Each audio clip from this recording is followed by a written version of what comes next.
तो बात करें सीरियल परिणीति की, तो गुरविंदर ने ठीक होते ही संजू के सामने खोली नीति की पोल। उड़े संजू के होश। जी हाँ, फिलहाल तो शो में दिखाई जा रहा है कि किस तरह से संजू पुलिस स्टेशन जाकर ड्रामा क्रिएट करने वाला है, क्योंकि उसे पता चल चुका है कि जो पार्वती है वो बेगुनाह है, उसे कोई ना कोई फंसा रहा है। ऐसे में नीति उसे रोकने की कोशिश तो करती है, लेकिन यहाँ संजू किसी की बात नहीं सुनता है।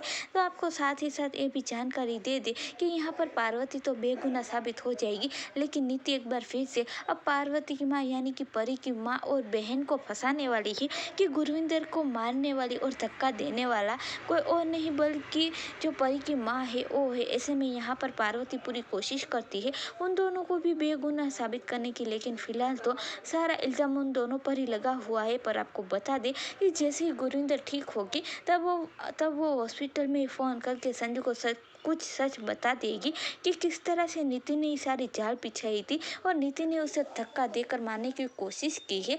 लेकिन जब संजू के सामने सच आएगा तब पहले तो संजू अब नीति के सामने ऐसे ही बर्ताव करेगा जैसे कि सारी बातों से अनजान है। लेकिन यहाँ पर एक बार पार्वती बेगुनाह साबित हो जाएगी और साथ ही साथ पार्वती की यानी कि परी की माँ भी बेगुनाह साबित हो जाएगी, क्योंकि अब संजू नीति के खिलाफ कोई ठोस सबूत लेकर आएगा। हालांकि यहाँ पर जो राकेश है वो भी एक बार फिर से मदद करने के लिए पहुंच चुका है। ऐसे में वो नीति को सच बताना चाहता है। हालांकि वो कॉल पर बात कर रहा होता है, लेकिन नेटवर्क की वजह से बात कट रही होती है और बार बार एक दूसरे के साथ बात करने पर भी नीति और राकेश की बात नहीं हो पाती है। पर आपको बता दें कि बहुत जल्द अब राकेश नीति के सामने पर्दाफाश कर देगा कि पार्वती ही परी है। तो यहाँ पर परी वापस आने के बाद नीति को भी अब बाजू हाउस से आउट करती हुई नजर आएगी, क्योंकि उसने धमकी पहले ही दे दी थी कि यहाँ तो नीति बाजू हाउस में एक बार फिर से परी की जगह बना ले, फिर बाजू हाउस छोड़ने की तैयारी कर ले। तो क्या आप भी चाहते हो कि गुरविंदर सारा पर्दाफाश कर दे,